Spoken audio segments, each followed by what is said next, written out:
আজকে আমরা চলে এসেছি যমুনা নদীর একদম দুর্গম চরে। সাথে আছে আমার চাচা আর আমার চাচাতো ভাই। আর তাদের ছোট্ট একটা নৌকা। কিন্তু ভাই, এই নদী দেখতে যত শান্ত, ভিতরে ততটাই ভয়ঙ্কর এবং দুর্গম। আজকে তারা চায়না জাল দিয়ে মাছ ধরবে এমন এক জায়গায়, যেখানে মানুষ খুব কমই যায়। নদীর স্রোত, বাতাস আর অজানা ভয় সবকিছুর মাঝেই শুরু হতে যাচ্ছে আজকের অ্যাডভেঞ্চার। দেখি শেষ পর্যন্ত জালে কেমন মাছ ওঠে, নাকি আজকে খালি হাতে ফিরতে হবে।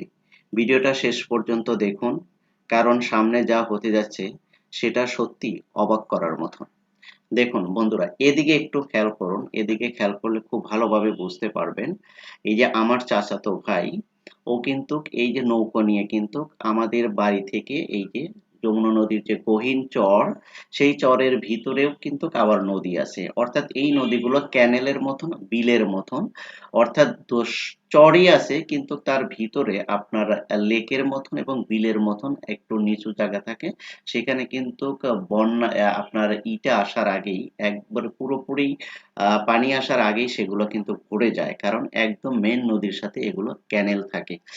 যার কারণে এগুলো দেখেনি যে ভরে গেছে, একদম দুর্গম চর। এখানে কিন্তু আশেপাশে কিন্তু বাড়িঘর খুব কম, নেই বললেই চলে। অনেক দূর কিন্তু দেখা যাচ্ছে ওই যে বাড়ি, ওখান থেকে কিন্তু তারা কিন্তু অনেক দূরে চলে এসেছে, একদম দুর্গম চরে চলে এসেছে। যেদিকেই তাকাবেন সেদিকেই দেখবেন এই যে ধান আছে, আর মাঠে কিন্তু কোনো বাড়িঘর কিচ্ছু নেই। এটা কিন্তু একদম যমুনা নদীর দুর্গম চরে তারা চলে এসেছে মাছ ধরতে। এই যে আমার চাচা অলরেডি মনে করেন যে গতকাল যে জালগুলো, চায়না জালগুলো পেতে রেখেছিল, সেট করে রেখেছিল, সেগুলোই আজকে দেখবে। এবং সেখান থেকে তারা কি পরিমাণ মাছ পায় সেটা আজকে আমরা আপনাদেরকে দেখানোর চেষ্টা করব। তাই আমরা আপনাদেরকে রিকোয়েস্ট করি যে আপনারা ভিডিওটি শেষ অবধি পর্যন্ত দেখুন। দেখলে আমাদের আজকের এই ভিডিওর সকল কিছুই আপনারা এ টু জেড বুঝতে পারবেন। এই যে অলরেডি আমার চাচা কিন্তু ইয়েতে নেমেছে, পানিতে নেমে গেছে। ওনার যে গতকাল যে চায়না জালটা সেট আপ করে রেখেছিল, সেটাই কিন্তু এখন এসে দেখছে যে কি পরিমাণ মাছ আছে কি নাই। ঠিক আছে, দেখেন এই যে একদম দুর্গম চর, কিন্তু এটা কিন্তু একবারে যমুনা নদীর একদম দুর্গম চর এবং একদম জনবসতিহীন একটা জায়গা। এখানে শুধু দেখছেন এই যে কাকাকে দেখছেন, চাচাতো ভাই আছে, আর সেই সাথে ক্যামেরাম্যান হিসেবে আমার ছোট ভাই ক্যামেরা নিয়ে আছে। ও শুধু এটাকে ক্যাপচার করছে আরকি, দেখছে। আর মূলত আমার চাচা এবং আমার ছোট ভাই, চাচাতো ভাই, ওনারা কি করছে, এই যে জালগুলো দেখছে আরকি। হঠাৎ ২-১ জন লোক দেখা যায়, এছাড়া সাধারণত চরে লোক দেখা যায় না। বিশেষ করে যারা মাছ মারে তাদেরকেই দেখা যায় আরকি। দেখেন এই যে জালগুলো, চায়না জালগুলো কিন্তু ও চেক করছে যে আসলে মাছ কতগুলো আছে বা কি পরিমাণ আছে সেটা দেখছে। কারণ এই জালগুলো আপনাদের জানার সুবিধার্থে বলি, এই জালগুলো কিন্তু একবার সেট আপ করে রাখলে সেখানে কিন্তু ১০ দিন, ১৫ দিন বা অনেক দিন এখানে রাখে।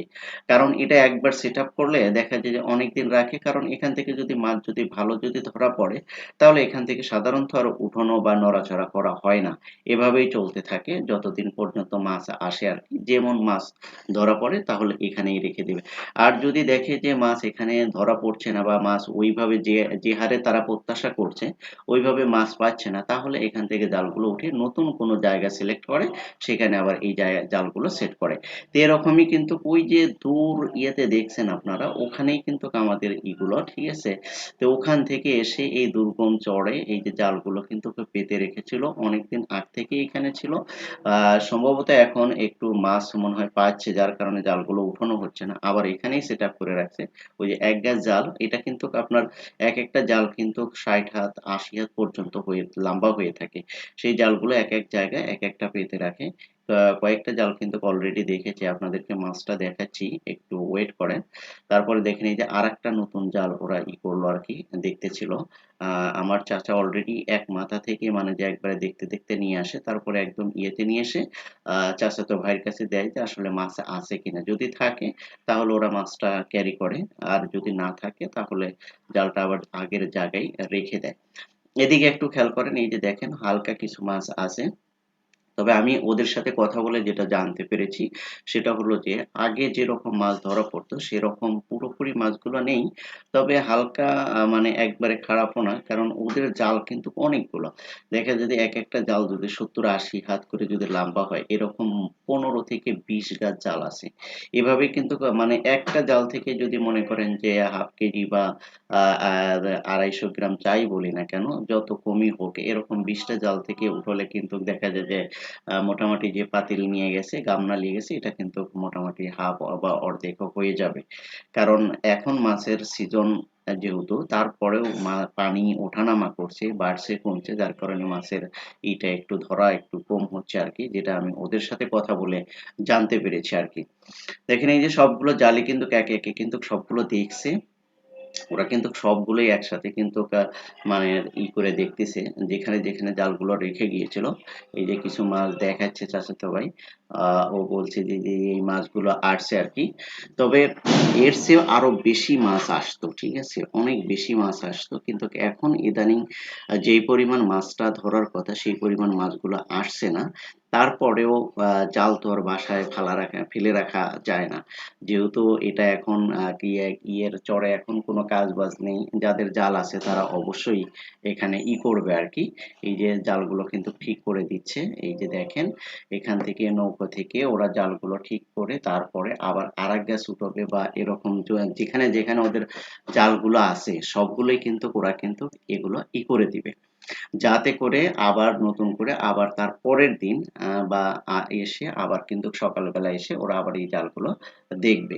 তো প্রতিনিয়তই এটা এরা করে থাকে কারণ এখান থেকে তাদের একটা আর্নিং সোর্স হয়। আমি আপনাদেরকে অনেক ভিডিওতে বলেছি যে চরের মানুষ যখন কৃষিকাজ একদম স্টপ থাকে তখন কিন্তু তারা একদম প্রফেশনালি মানে মাছের পেশায় চলে যায়। কারণ প্রত্যেকের বাসায় ৮-১০ গাছ জাল বা ২০ গাছ বা যার যেমন সামর্থ্য আরকি তার কাছে কিন্তু থাকে। অর্থাৎ এখানে একজনে তো পারা যায় না। দেখা যায় যে যার ২-৩ জন যেমন এই যে আমার এই চাচাতো ভাই এবং চাচা এদের জাল আছে প্রায় ২০-২২ গাছের মতন। আ কারণ এদের লোক আছে। আমার চাচাতো ভাই আরেকটা বড় আছে সেও এই কাজ করে। তো সেই হিসাবে দেখা যায় যে যাদের যেমন লোক আছে সে সেমন কিন্তু জালের মানে সংখ্যাটা বাড়ায় আরকি। ওভারঅল সবকিছু মিলেই এটা তাদের নতুন একটা আয়ের উৎস। কারণ যারা চরে থাকে তারা সাধারণত এখান থেকে খাওয়ার জন্য হলেও নিজেরাও মাছ মারে এবং যদি বেশি পায় তাহলে সেগুলো আবার বাজারে নিয়ে বিক্রিও করে। বিক্রিতেও বেশ ভালো একটা দাম পাওয়া যায় যতটুকু আমি জানি। কারণ নদীর মাছ তো এটা সবাই খেতে চায় বা সবারই আগ্রহ থাকে। সেই হিসেবে ওভারঅল সবকিছু মিলেই অনেক ভালো। আ মানে যে ওদের দিনকাল বলেন আর ওদের লাইফস্টাইল বলেন আমার কাছে খুবই ভালো লাগে। তো একটা কথা আমি প্রতিনিয়তই বলে থাকি যে আমাদের যমুনা চর অ্যাগ্রো চ্যানেলে আমরা কিন্তু প্রতিনিয়তই কৃষি এবং মাছ ফার্মিং বলেন এবং কৃষি সেক্টর নিয়ে এবং নতুন, নতুন উদ্যোক্তা বা এ সকল বিষয় নিয়ে আমরা ভিডিও আপলোড করে থাকি। যদি আমাদের এই ভিডিওগুলো আপনাদের ভালো লাগে তাহলে অবশ্যই লাইক, কমেন্ট, শেয়ার করে দিবেন এবং আমাদের চ্যানেলটি সাবস্ক্রাইব করে আমাদের পাশে থাকবেন। Thank you so much. আল্লাহ হাফেজ।